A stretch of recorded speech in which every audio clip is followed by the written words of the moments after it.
want to give a big thank you to all of our Patreon supporters, particularly our auger and excavator level patrons. A very special thanks to Danielle, Lauren, Christopher, Colin, Maggie, and Peggy. Your generosity will go down in history. Listener, if you are not yet a patron, you can be. Just go to patreon.com/digpodcast to learn more.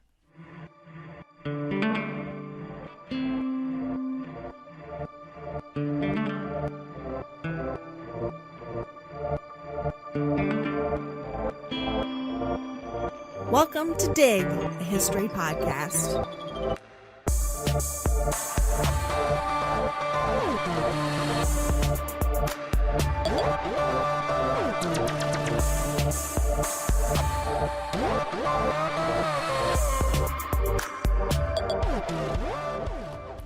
The Women's Christian Temperance Union, known as the WCTU, was founded in 1874 during the midst of one of the most severe economic depressions in American history. The market crash and depression that began in 1873 and lasted until 1877 was remembered as the Depression until it was overshadowed by another depression in 1893 and then, of course, the Great Depression in the 1930s.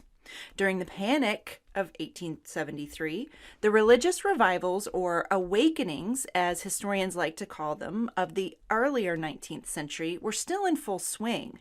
Enormous urban revivals swept the United States in the mid-1870s and introduced new generations to Protestant evangelism.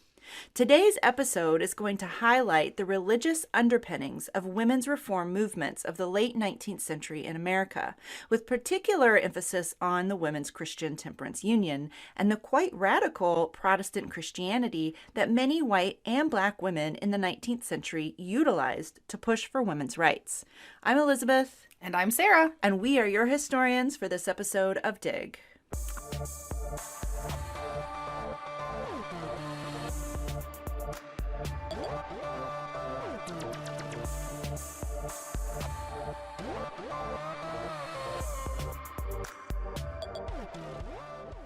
The Women's Christian Temperance Union, or WCTU, quickly became the largest women's organization in the United States during the 19th century and grew to over 200,000 members by 1892. Historian Catherine Kish Sklar describes the WCTU as being sort of a woman's church to its many members, with all the ceremonial trappings of ritual processions, symbolic regalia, and hierarchical lines of authority. Temperance societies, or organizations that advocated against the production and consumption of alcohol, had existed for decades before the formation of the WCTU, but women always played secondary or auxiliary roles in those organizations. In fact, at a convention of temperance societies in New York in 1852, Susan B. Anthony rose to speak, but was informed that the ladies were there to listen, not to take part in the proceedings. What made the WCTU different and arguably more successful was its female membership, its loose organization, and the dynamic skills of its second president, Frances Willard. The WCTU became an enormous organization that joined Protestant religion with social reforms intended to raise the status of women in the family. The abstention from alcohol served as the base of the movement, but the organization championed a variety of concerns that affected women, including sexual exploitation, domestic violence, labor concerns, social reforms, and women's political empowerment. Historians disagree as to how this movement played out in the larger growth of American feminism and women's rights. Scholars such as Barbara Epstein argue that movements like the WCTU acted as a stepping stone for women to engage and champion women's suffrage and women's rights. Elaine France Parsons sees the women of the WCTU embodying a radical conservatism that championed women's rights and suffrage not as a way towards gender equality, but as a way to return to protected and safe domesticity, free of the danger that drunken violent men could pose to the domestic sphere. I follow in the middle, and I see the Protestant Christian bent of the WCTU and the reforms it championed as an avenue for more political engagement for women. And that naturally leads to more gender equality, even while promoting the conservative protection of the domestic realm, which was traditionally prescribed to white Western women. So it's this really interesting movement of radicalism in pursuit of conservative values. WCTU members were out speaking in public, holding huge rallies, and doing things like demanding votes for women and the end of a judicial system that set a double sexual standard for men and women. So pretty radical stuff during the period, really. Absolutely. The ties between Protestant evangelicalism during the Second Great Awakening of the 19th century and the rise of feminism is a pretty well-worn topic. Many scholars argue that the rise of popular evangelicalism, particularly the growth of Methodism and the revivals of Charles Grandison Finney, supplied the moral outrage and religious fervor that empowered women to act publicly through voluntary and reform organizations. This, in turn, collectively taught women skills in public speaking, fundraising, and organization management that propelled them into the public sphere and politics. Scholar Nancy Hardesty has gone so far as to term this movement as evangelical feminism. However, the revivals of the later 19th century have been cast as sort of an anti-progressive revivalism that buttressed traditionalist ideas about gender and undermined earlier evangelical movements towards greater gender equality by idealizing domestic motherhood and denouncing public women. The religious evangelicist Dwight Lyman Moody held gigantic revival meetings across the Northeast during the 1870s. And one little interesting tidbit, during the Civil War, Moody was involved with the United States Christian Commission of the YMCA to preach and pass out Bibles to Union soldiers. And you may remember that our favorite guy to hate, Anthony Comstock, was also a member of the Christian Commission. Now, there's no indication that Moody and Comstock met, but it's just still kind of an interesting little sidebar that, you know. And I was going to say that this point of this about some evangelical feminism sort of buttressing traditional ideas and denouncing public women reminded me of Victoria Woodhull and sort of the pushback against Victoria Woodhull. Yes. So there's like lots of interconnections totally. here. Yeah, totally. I mean, a big chunk of, especially the ones that I do. Yeah, exactly. All these like characters moving in and out. I'm a little, but anyway. So over 2 million Protestant Americans of all denominations attended Moody's revival meetings. He preached adherence to traditional interpretations of the Bible, enjoining his listeners to have a quote-unquote childlike faith and interpret the Bible literally. He abhorred metaphysics, science, and those that questioned the divine inspiration of the scriptures. He cautioned against social activism and preached, quote, "I have noticed that when a Christian man goes into the world to get an influence over the world, he suffers more than the world does."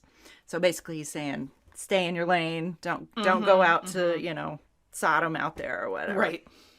So Moody also believed that charity work was wrong and insisted that beggars should be allowed to die off. So for Moody, individual, not societal reform was everything. Sounds like a really great guy. Listening to this, one would think that the millions of people who went to hear Moody speak would agree with everything that he said. And in fact, a large majority of the people who did hear him speak were women. However, historian Edward Bloom argues that the rhetoric Moody espoused did not match the realities of the late 19th century women who supposedly supported him. Instead, more than ever, Gilded Age women pushed the boundaries of their prescribed religious and gender roles into an ever-expanding public sphere.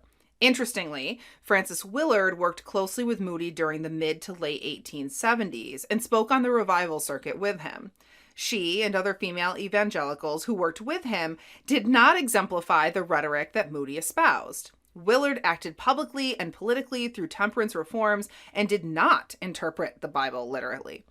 In fact, many of the women leaders of the 1870s revivals were not the quote-unquote praying mothers that Moody preached women should be, but were leading very public careers and actively challenged traditional understandings of gender and women's proper roles. Frances Willard was the president of the WCTU from 1879 to 1898, and she became a household name. She was the first woman to have her statue placed in the Capitol, and that was put there in 1905. Numerous scholars have pointed out that Willard conformed to the ideology of what scholar Barbara Welter has called the cult of true womanhood, which prescribed an ethos of piety, purity, and submission to motherly domesticity. Willard cast herself as a noble maid, called reluctantly from her domestic duties to the podium only because her female sympathy impels her to speak for the helpless and the weak. However, as charismatic and successful as Willard was in leading the WCTU to massive success, this was not a one-woman show. Thousands of middle-class women across the country joined local WCTU chapters and supported Willard and the organization in its reform efforts. Also, one of the reasons the WCTU was so successful was because local WCTU chapters had the freedom to champion causes that were near and dear to them. So naturally, some chapters were more progressive in their politics than others, but this freedom also helped solidify the WCTU as a national women's powerhouse. However, Frances Willard was one of the most able politicians to lead a major women's movement. Whether you view her as a champion of women's rights or a harbinger of conservative gender norms, she was a political force to be reckoned with. Her goals were radical, and she was a lifelong champion of women's suffrage. But in an era where women were not full participating members of the body politic, Willard's rhetoric and actions appealed to contemporary understandings of proper gender roles, which allowed her to bring her goals into mainstream acceptance.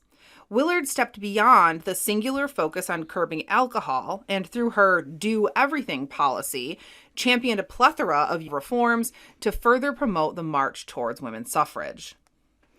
Often, women's reform work and the fight for suffrage are treated as separate movements, when in reality, they were very closely related. Women's political action through reform work and the fight for suffrage are often treated as like different types of politics in much of the literature. So, for example, women's suffrage and the abolition movement were connected from their earliest beginnings.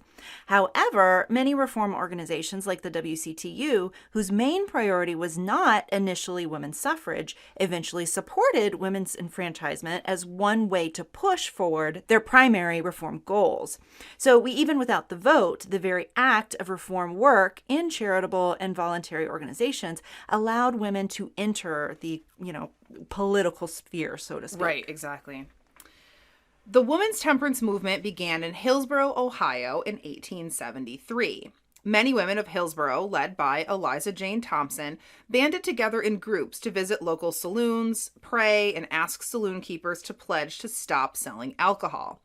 The movement spread rapidly, with these types of crusades happening across the country. So interesting that they use the word crusade. I just had a very interesting conversation with a medievalist. A friend of the podcast, actually, named Melanie Maddox, who teaches at the Citadel. And it's just really, she was talking about the different places where you see the term crusade pop up and how people often sort of don't actually engage with what crusades really were in their actual context. So now every time I see the term crusade, I'm like, oh, that's very interesting. So, a crusade is actually like going out and conquering, right? Well, the crusades were like the holy wars to like, I'm not even in any way close to being an expert on this, but specifically to conquer Muslims. Sure. And to control... I guess I'm thinking more of like the dictionary definition, though. Does it still have a Christian connotation? Like, It always... Oh, okay. Right. And so like a lot of places where you see the terminology of crusades today has to do with like a Christian sort of conquering of something. Right. Well, so like exactly is why they used it in this context for sure. Yeah, exactly. This kind of religious... So when you're saying you're on a crusade to make people's syllabi conform to a certain standard, you're probably using the word wrong. Probably not realizing the connotations. I should take that out of my My everyday speech is Well, what I mean, you're it saying. is part of our everyday speech now, but it's interesting. I think now part of the concern that Melanie was talking about is the way that it's been adopted by very like masculinist white supremacist groups as a way of like reclaiming something from, brown people and Muslim people or whatever. Anyway, so it's just interesting. It's just interesting that they called it a crusade. That's all I'm saying. Okay.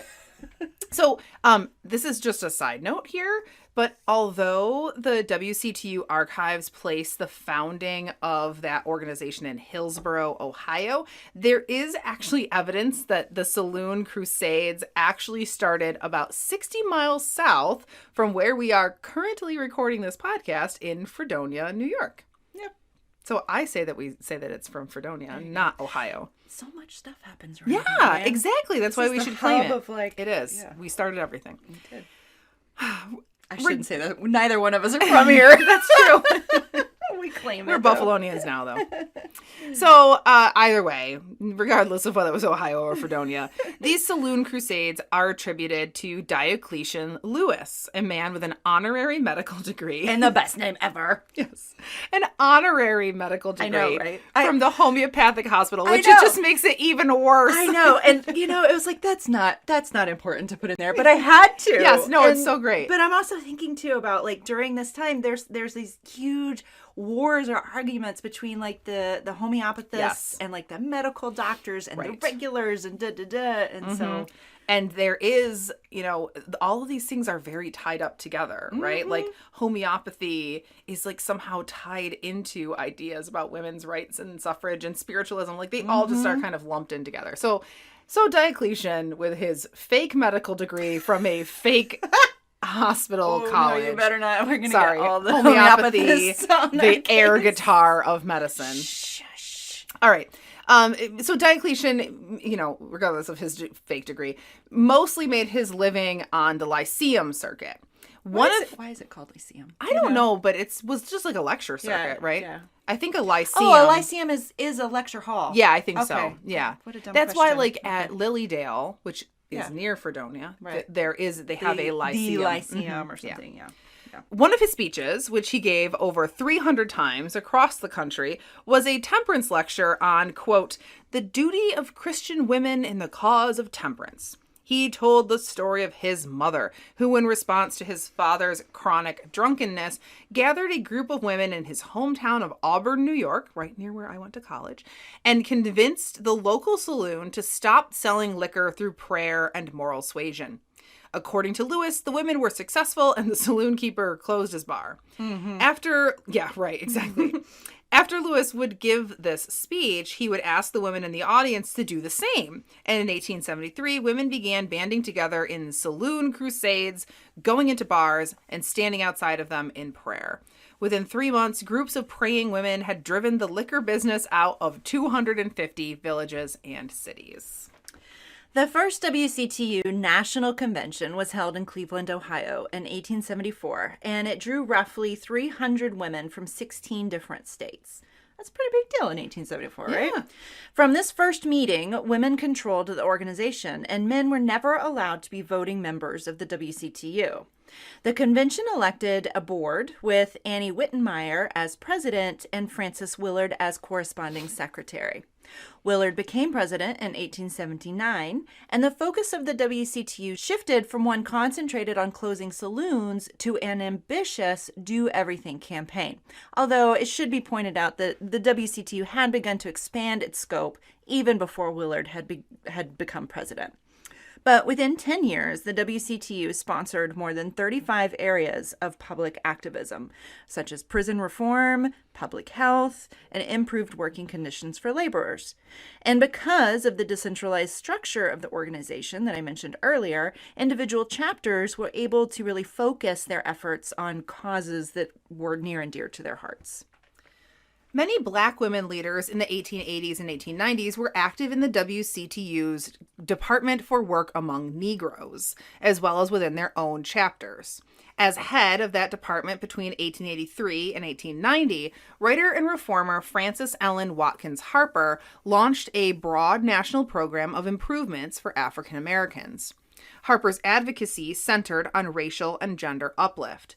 She became the only Black woman on the WCTU's executive committee and board of superintendents. She was also the superintendent of the colored branch of the Philadelphia and Pennsylvania chapters of the WCTU from 1875 to 1882, and the director of the Northern United States Temperance Union from 1883 to 1890. Harper was a co-founder and also vice president of the National Association of Colored Women from 1895 until the year of her death in 1911. Although she later criticized the WCTU as racist, she was a staunch advocate of temperance, and her politics infused her literary endeavors. She upheld temperance as one of the pillars of racial uplift throughout the pages of her best-selling novel, Eola Leroy. Harper was a pioneer in her writing, oration, and advocacy for temperance, suffrage, and equal opportunity, but she was hardly alone in her quest for gender and racial equality. The WCTU, particularly in the South, where white women might want to reach across the color line for mutual social benefits, nevertheless operated in a world where true racial partnership was out of the question. Throughout the 1890s, the WCTU organized multiple quote-unquote colored women's groups that were controlled by the local white women's organization, with the goal of quote-unquote uplifting the Black community under white guidance. This prompted Black women in North Carolina to organize the WCTU number 2, which other Black women replicated across the South. Essentially, the number 2 organizations answered directly to the national WCTU, apart from local white woman control. The decentralized nature of the national WCTU enabled Black chapters to shape to the needs of their communities, not just fulfilling the needs of national or white reformers. Chapters were able to direct their energies where they saw fit, which allowed Black WCTU chapters to concentrate on projects that benefited African Americans in their communities. Although most WCTU chapters were segregated, especially in the South, white and Black women both attended national meetings, and Black women, like Naomi Anderson of Wichita, were hired as national organizers. Historian Glenda Elizabeth Gilmore highlights how in the early to mid 1890s, African Americans held political sway in North Carolina. However, the visibility of an upwardly mobile Black middle class instigated a counter-response among upwardly mobile white supremacist, quote-unquote, New Southern men. These white Democrats launched a gendered campaign in 1898 to retake power, which built on racial hysteria over purported unpunished rapes of white women by Black men. This served to overcome white class divisions in favor of racial solidarity, and it worked to disenfranchise Black men by 1898. Thereafter, Black women found a new opportunity for entrance into the political realm as quote-unquote diplomats to the white community through organizations like the WCTU. Gilmore argues that Black middle-class women seemed less threatening than Black men in an era of heightened post-Reconstruction racial violence, and therefore could more easily lobby in public for new progressive-era benefits and reforms. This expanded Black women's entrance into politics through Christian groups like the WCTU, civic clubs, and public health campaigns. Because the WCTU was such a large organization, there were many competing demands among the women within its membership. As Willard attempted to grow WCTU membership in the South, she made moral compromises when it came to issues of race and segregation. Famously, Willard and reformer journalist Ida B. Wells had a very public debate over Willard's lackluster support of Wells's anti-lynching campaign. In 1890, Willard was quoted as saying, "Better whiskey and more of it is the rallying cry of great dark-faced mobs. The safety of women, of children, of the home is menaced in 1,000 localities." Ugh. Yeah, I know. That's terrible. Not a good look, Francie. Not a good look. Wells went on to write that Willard, quote, unhesitatingly slandered the entire Negro race in order to gain favor with those who are hanging, shooting, and burning Negroes alive. And just like, Frances Willard, you do not tangle with Ida B. Wells. Like, she will crush you. So this episode sheds light on how radical, reform-minded women like Willard could still fall short in the quest for full equality and work for suffrage and social welfare while also supporting a racial hierarchy, like a story as old as time when it comes to the women's rights movement, right? Nevertheless, Black women did participate in the WCTU when they had the power to control their own chapters. In Willard's first speech as the national WCTU president, she laid out the Do Everything policy with the goal of providing some interest of reform for a variety of women. So the union organized departments, which were led by specialists in their field, women specialists.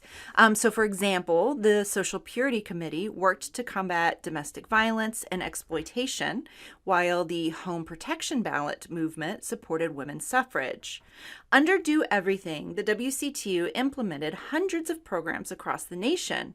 Women taught temperance to children in Sunday schools. They led movements for free public kindergartens and prison reform.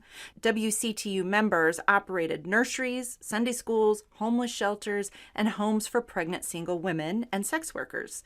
WCTU members supported such far-reaching reforms as labor reform, suffrage, disarmament, and quote-unquote sensible clothing. That means like no corsets and stuff that. It doesn't necessarily mean bloomers, but like let's not hurt your ribs because you're so corseted up that you can't breathe kind of stuff. Probably a good plan. And they also opposed the manufacture of cigarettes and vivisection. So pretty much you name it and there are somebody in the WCTU is for it. I like it. The WCTU pushed for social purity only secondly to their push for temperance. The social purity movement in the WCTU focused on combating the double standard of sexual morality, which they argued hurt women and families. The WCTU Committee for Work with Fallen Women strove to save prostitutes through Protestant Christianity and Temperance, and worked closely with other rescue organizations like the Florence Crittenden Mission and the Salvation Army, both also evangelical Christian organizations. By 1885, the name and emphasis of the Committee for Work with Fallen Women changed to the Department for Social Purity. The department stressed preventative measures, including providing temporary housing for women fleeing prostitution, life-saving stations for young girls entering the city for the first time, which is just kind of funny, and mothers' associations designed to encourage sex education for children. That's so interesting. I know. I'm always such a Christian amazed organization. By that. Now, granted, they're not saying like this is birth control and this and this and this is the clitoris. And but but what they're arguing is that girls are so naive to what sex is that when some kind of designing man comes along and is like, hey, why don't you come up to my room and I got some flowers up there. She has no inkling of like what's going on and all that kind of stuff. So it's more to protect her innocence. Rather than like being like, get your pleasure, you get girl. Yours. Yeah. No. But still, I mean, either way, it's interesting that sex education is part of the plan. It definitely is part of it, and it is fascinating. Isn't Laura from Nursing Cleo? Didn't she do some work on sex education manuals? Yes, she wrote a couple, at least one conference paper anyway about some research that she had done on 19th century sex education manuals specifically for children. And it was just fascinating because some of them were very straightforward. And then others were like, notice how the bee goes into the flower and it rubs its leg on the... It's just really funny how they create these like very gendered, images. But, even in the literature, you see people even pushing back against that. Like, why are we talking to our daughters about flowers and bees? We should be telling them what their body is. Right. And so it's a, again, this all kind of crisscrosses. Yeah. And it's still conversations that people have today, right? Where some people are bonkers. No, don't let her know what's down there. Yeah. Or even just that we should have sex education at all, right? Yeah. I mean, anyway. Okay. Wait, what was I talking about? Oh, okay. Committee members also advocated for raising the age of consent laws across America. These laws determined the age at which a girl could consent to sexual intercourse. Lower age of consent laws meant that a man only had to prove that a girl above the age had consented to sexual intercourse. Essentially, these laws protected men from charges of rape. Edward Steed's publication in the Pall Mall Gazette, claiming that English gentlemen could easily procure the virginities of young girls throughout the London Underground, spurred the WCTU Social Purity Department to campaign for a rise in the age of consent laws in America. Steed's, did I say Steed or Steed earlier? Edward Steed's? I think you said Steed. I Okay. think you said Steed last time, too. Okay. Steeds or Stead, I don't know how you pronounce it. I'm sorry. We'll just stick with one. Yeah, I'm sure somebody will fix that for us. Right.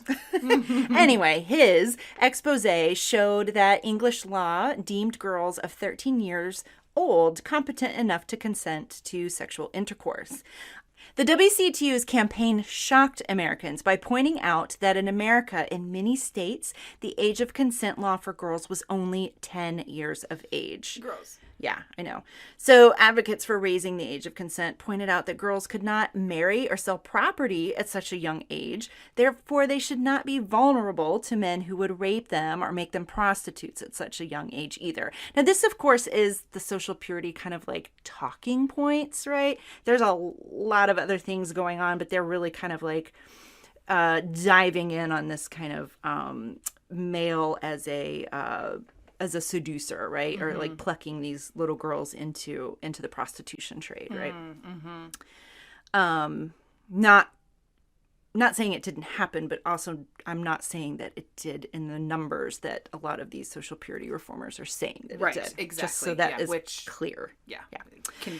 Is often the case. Yeah. Right? Anyway, but so I'll read you. So a feminist and social purity advocate, Helen Gardner, she was big in this movement. She summed it up this way: "Quote, what good can it do any human being to have the age of consent below that at which honorable marriage or the right to sell property comes to a girl?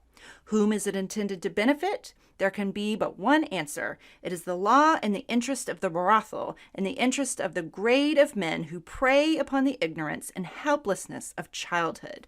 So again, there you see the ignorance of childhood, right? So that's one of the reasons why they want to advocate for teaching, sexual education, so that they can't be tricked, right? They know kind of what's going on. So the WCTU and other social purity reformers hoped that by raising the age of consent, men would stop seeking commercial sex from younger prostitutes, and thus curbing the entrance of young girls into the trade in the first place. Legislative efforts to raise the age of consent were successful, and in 20 states, the legislature raised the age to 16 years old.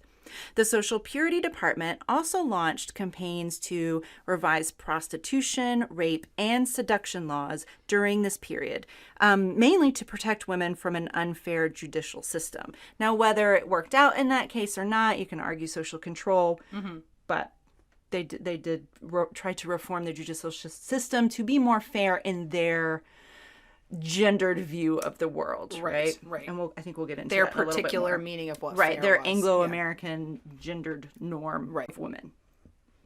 National WCTU recording secretary Clara Cleghorn Hoffman summed up this sexual double standard through the sentimental oratory popular during the time at the First International Conference of Women meeting in 1888 by saying this: "In thousands of homes, everything seems to be perfectly pure, perfectly moral, and yet hundreds go forth from these homes to swell the ranks of recognized prostitution, while thousands more go forth into the ranks of legalized prostitution under the perfectly respectable mantle of marriage.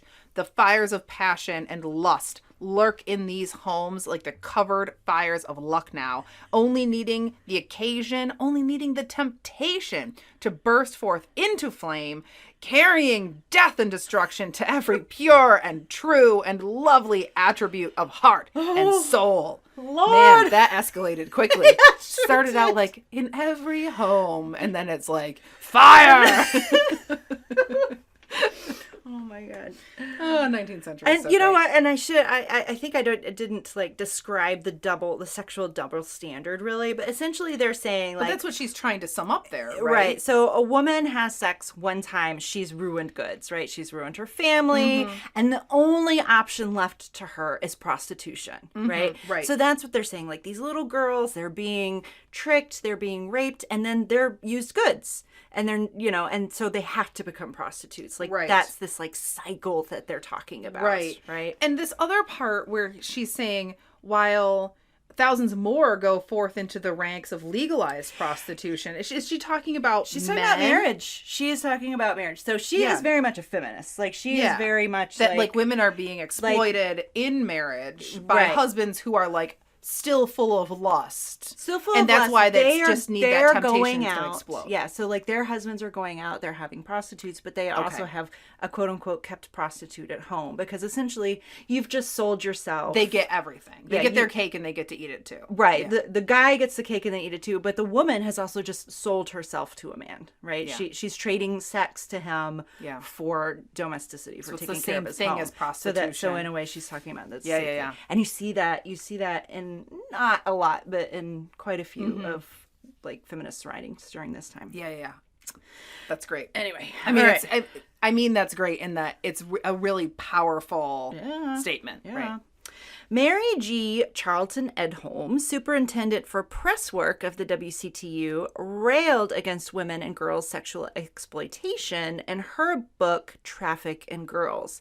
And she wrote about this one court case, which is a little harrowing. So, quote, the unsuspecting child followed him, carried away with the dream of the promised presence. The door opened, the bolt turned, the screams of the child availed not. She left the room robbed of her virginity and started on the path of prostitution. So there you go. Exactly kind of what I was talking about. Right. So Edholm's anecdote, it grossly highlighted how the double standard operated in a legal system with low age of consent laws. The girl was raped and no longer a virgin, making her, quote unquote, spoiled for the marriage market. The low age of consent law prevented her from having any redress in court. Edholm wrote, had she any redress? No, for the man would swear that she had accompanied him of her own free will, hoping to get the jewelry. And even though she did not understand what he wanted with her, the judge and jury, themselves fathers of little girls, would hold the child guilty and the man innocent. If you ask why they would so hold, or, so rule in that way, the answer is that the child was over the age which the state at that time assumed to protect little children from the lust of men. So these laws operated within a penal system that did weigh a woman's testimony as less credible than a man's. Even if a charge of rape could be brought, unless a girl pretty much died in the process of trying to fight him off. Right. Her innocence was questionable. Yeah. Right. And this was something that we talked about in our episode on rape in early America. That exact idea that really the only way that women could prove rape, that it was rape and not consent gone wrong or a accusation of an unfounded accusation of rape, I should say, was if they basically killed themselves in the process, right? And that goes all the way back to ancient Rome and ideas of what's the woman's name? Now I'm not going to be able to think of it now, but there's a famous story about a woman in Rome who's raped by her husband and father's enemies. And she comes in and is like, hey, these guys raped me. And then she kills herself in front of them. And that's what who is that? It starts with an L. Okay, because I was thinking of somebody else, so never mind. Maybe I don't know who you're talking about. All I can think of is... Lucretia. Lucretia. Oh, Lucretia. Okay, because I'm thinking Lysistrata, and that's not it. Yeah. Lucretia, yes. So... If you're interested in learning much more about this issue and hearing the full story of Lucretia, go listen to that episode. And something else that you mentioned reminded me, you've been talking a lot about seduction. And Marissa did an episode on seduction a while back as well. So, because seduction was a real thing. It wasn't just hey, baby. Right. Seduction it was a crime. A legal. Yes. Yeah, like a... And you're Elizabeth, Marissa did a really good job of sort of explaining that. So these situations pushed many WCTU members to call for female oversight in the courts and prisons. This rested on the idea that women were more virtuous and moral, so if they were part of the penal system, this kind of corruption just would not occur. Reformers argued that police matrons were better suited to protect women and girls within the court system and would be there to intervene if the woman or girl was a potential candidate for a reform organization. The WCTU supported the use of police matrons, arguing they were an excellent way to intervene in the lives of women arrested for prostitution or public drunkenness. They succeeded in having police matrons hired in several cities between 1876 and 1888.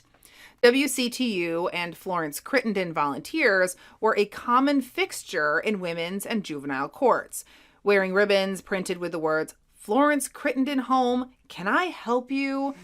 or a member of the White Cross Crusade or whatever, to show that they were there to help. Although most middle-class social purity reformers operated under the sometimes false assumption that the only reason women and girls would enter sex work was because of trickery or abduction or seduction, they still were advocating for laws that would protect women and girls from men. So here again is this idea of radical conservatism. So protecting the virtue or morality of women from the corruption of men, so that those impressionable and vulnerable women can go on to be good wives and mothers. This motto of do everything, so they were for suffrage, they were against child labor, they were part of the social purity movement, not necessarily because they were prudes, but out of a feminist consciousness that women were being exploited. Right? So it's just this weird back and forth, right? Yeah. And feminist in different ways than we conceive of feminists today, but nonetheless. And even during the time, a white, Anglo, native-born feminist, right? So there were different kinds of feminisms even during the time. So I'm talking specifically about the majority of WCTU members specifically. Right, yeah. I don't want to give the impression there's like one feminism of during this course, time. Right. It's interesting to note sort of how all of this is complicated and tied up together and all that. So this often, as you can probably expect, met fierce resistance, as what protected women and girls often endangered the long-standing prerogatives of men. For example, in Iowa in 1888, in response to pressure from the WCTU, the Iowa Assembly raised the age of consent from 10 to 13 years of age. Oh, wow. Gross. Those against the measure argued that the increased age made men, quote, liable to imprisonment for life for yielding to the solicitation of a prostitute. That's gross. That is super gross. In another instance, men argued that, quote, there are wild and bad and perverted girls who would lay traps for inexperienced boys who are not over 18 years of age, and by threats thereafter blackmail them into marriage. Ooh, a different kind of seduction, right? Right. So essentially arguing that men would be entrapped by designing women, right? Does that sound familiar? Essentially, opponents argued that raising the age of consent would curtail men's freedom when it came to having sex with whoever they wanted. These types of social purity reforms were liberal in their quest for a single standard of morality for both men and women, yet conservative in its insistence to enforce white, middle-class, Protestant notions of sexual morality on the public at large.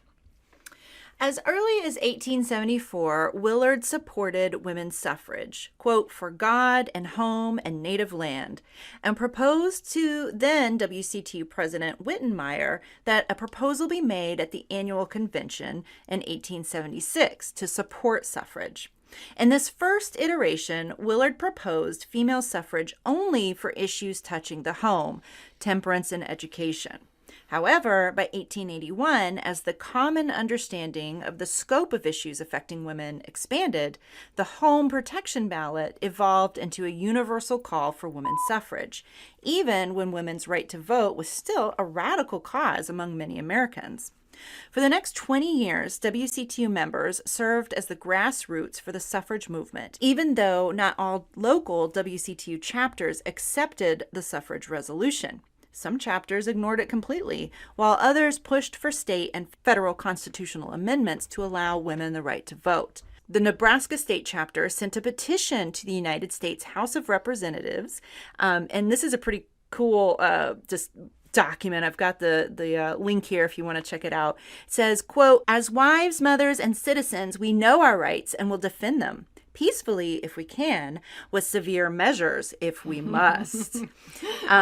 Yeah, so this is actually in support for an 1886 House bill that proposed a constitutional amendment to prohibit disenfranchisement on the basis of sex. In Nebraska, specifically, or in this was to the U.S. House of Representatives. Because, there's bills that come before the House all the time. Like, Yeah. just because, things happen, like when they happen, there's all kinds of bills that don't go through. But yeah, so it's really fascinating. Yeah. So it's like on the .gov site or That's whatever. awesome. So anyway, the link's there. I like that idea that we'll take We'll do it severe peacefully, measures. but we Yeah. will take severe. So then you wonder, like, are they talking about taking up arms? Are they Right, talking about a sex strike? Like, Right. what do they mean? Yeah. You know? So how did women like Frances Willard push back against people that thought women had no place in politics? She presented herself as a mild-mannered, conservative woman. She presented herself as a mild-mannered, conservative woman, but many of her ideas were distinctly radical for her day, and she and other WCTU reformers were successful in transforming these radical issues into mainstream platforms. One way she did this was to emphasize the piety inherent in her activism, insisting her crusade was essentially under the authority of divine direction. She wrote in her autobiography, quote, "While upon my knees alone there was born in upon my mind, as I believe, from loftier regions, the declaration, 'You are to speak for woman's ballot as a weapon of protection to her home and tempted loved one from the tyranny of drink.' And then there flashed through my mind a complete line of argument and illustration." So Willard is essentially saying that God or Jesus, like, it's not clear exactly who she's specifying as telling her this, but, either way, some divine entity is basically telling her that she must do this reform work, that, he wants her to spread this gospel. Right. And also to counter charges that she was acting unwomanly, Willard and others embraced the so-called womanly virtues, so integral to understandings of 19th century white middle class, namely love of home and family. So Willard and other WCT reformers' radicalism was always couched in the understanding that these reforms were for the protection of the home. This was imbued with a type of Christian piety. Scholars Carlin Coors Campbell and Patricia Bizzle both argue that the sermon-like qualities of Willard's speeches and activism hearkened to Methodist ministers and, quote, induced in their hearers an emotional experience to religious conversion. Bizzle goes further to argue that Willard's speeches hit a chord among a large swath of middle-class white women who would have recognized the type of womanly spiritual ethos associated with lay Methodist women orators. After all, Methodism at the time was the largest religious denomination in early 19th century America. And even if not Methodist oneself, most Protestant women were familiar with the Protestant rhetorical style that Willard utilized. So it shouldn't be lost on our listeners that the majority of women reformers and women's rights leaders in the 19th century were deeply influenced and indebted to evangelical Christianity. And this really was religious and religious women acting radically. Willard was a theologian, so to speak. She was raised a devout Methodist and understood her faith as a central tenet to her lifelong struggle for women's rights.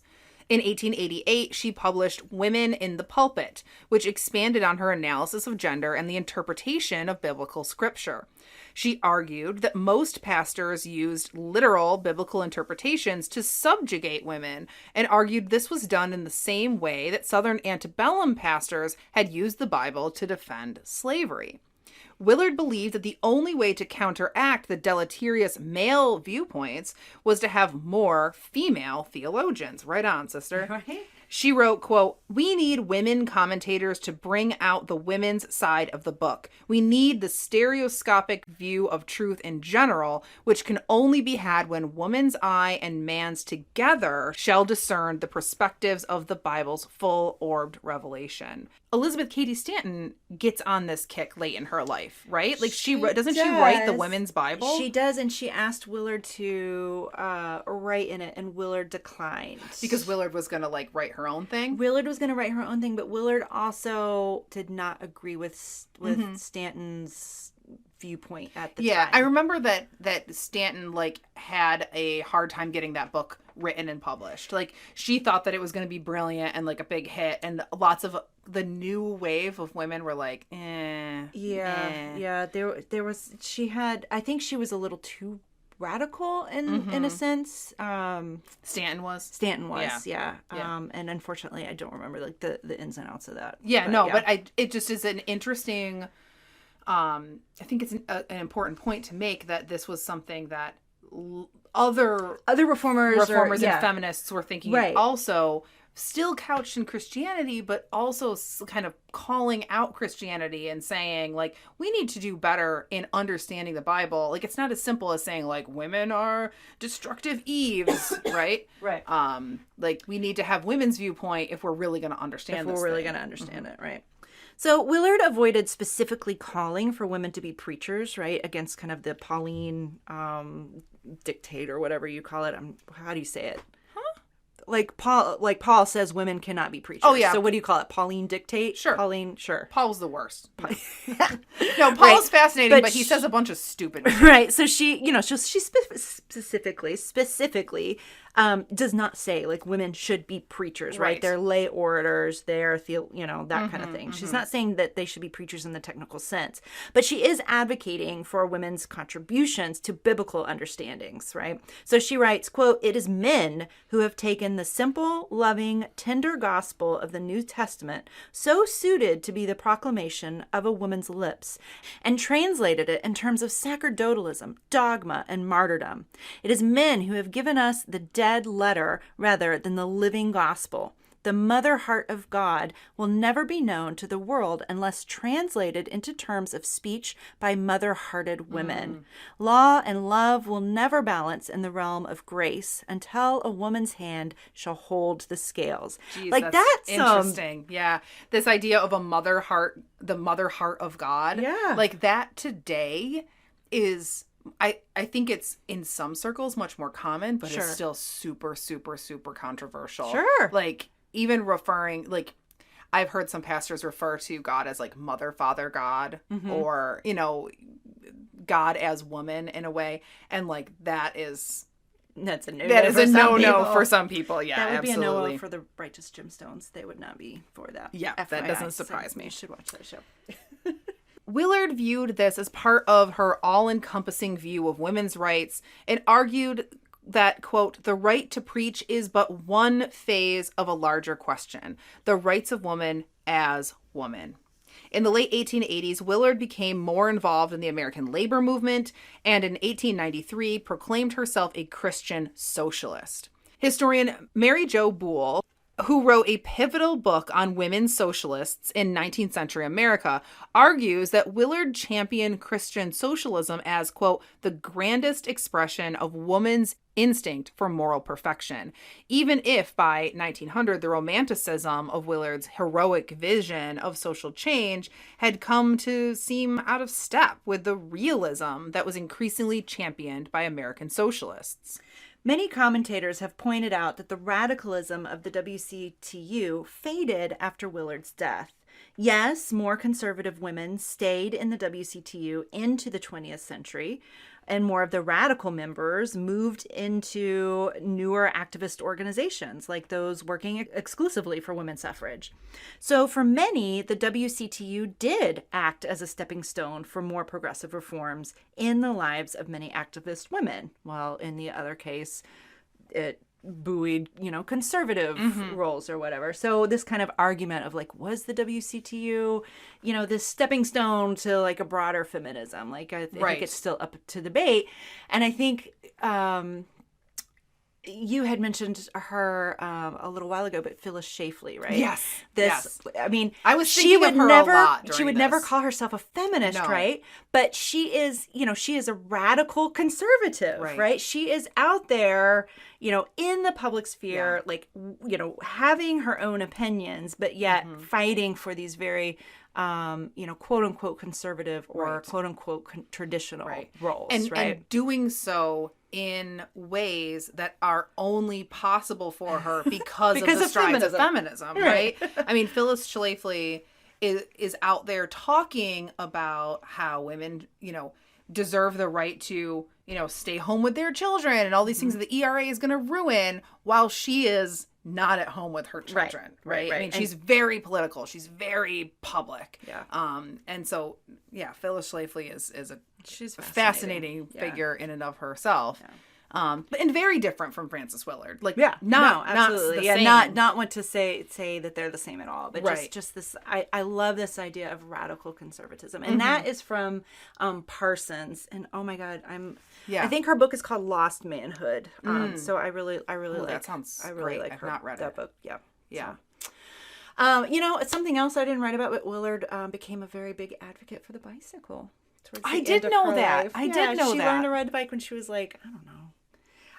I love it. I think they say like 40, which is like, oh my God, it's so old. I'm like, oh, big deal.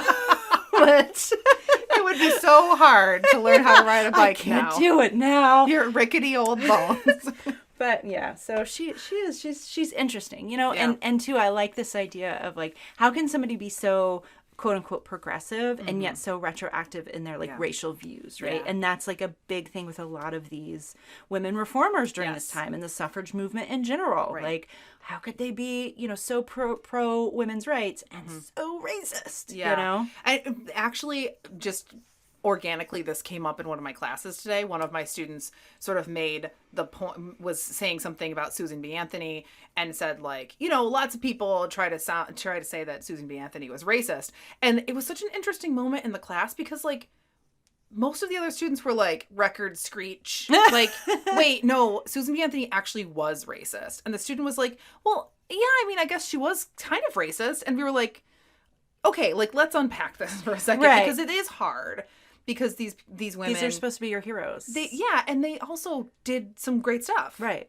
But they also did, like, said some terrible stuff. Because they are humans. Right. And that's why I'm so against, like, this, like, putting people on pedestals and stuff like that. Like, and also trashing people completely. Right. Like, they are human beings. We can't just, like, throw Susan B. Anthony in the trash bin. Yeah. But we do have to be honest and open and grapple with the things that she said and the, and Frances Willard and, and a lot of them. Yeah. Mm-hmm. All right. Well, we're going to go. This was actually the second time we recorded this episode because the last time we did it, we didn't press record. Yeah. So we recorded for 45 minutes and then had an epic meltdown like little babies and threw our phones. Oh, I thought I was going to jump out the window. Yeah. But we made Averill turn it on this time. Yeah, we made her push the button. So I see red. Watching it the whole time. So I think we're good. You might notice that we are the two that don't do any of the audio editing, so we don't actually know how any of this stuff works. Yeah.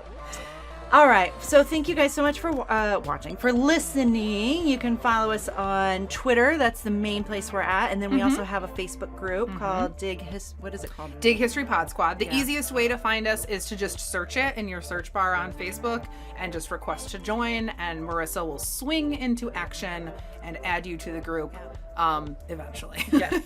So anyway, but feel free to leave us a 5-star review. That helps us reach other listeners. And we will see you next time. Yeah. Thank you. All right. Bye. Bye. This podcast was produced by the historians of Dig, Elizabeth Garner Mazurek, Sarah Hanley Cousins, Marissa Rhodes, and me, Averill Earls. Thanks for listening. So one of Diocletian's speeches, which he gave over 300 times across the country, not very innovative speaker, was a temperance lecture. Time before internet. You could do that. You could just do it over and over again. Sorry. Historians disagree as to how this movement throughout the pages of her best-selling novel Eola Leroy. I want it the last time. I want it to be Leroy. I don't know why. Okay. Yeah. And translated it into terms of sacerdotalism. Sure. You said this word the other day. I did not. Sacerdotalism. Early to mid 1890s African American historian. Sorry. However, the visibility of an upwardly mobile black middle class. Why can't I get this out? Oh my God.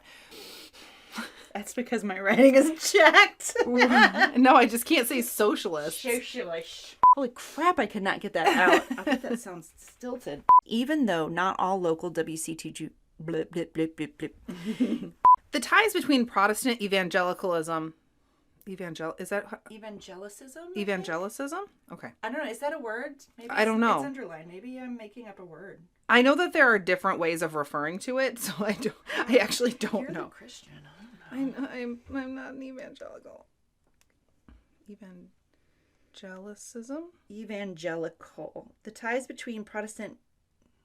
Evangelism or evangelicalism? I know. She's cooking food. What I is want that? some.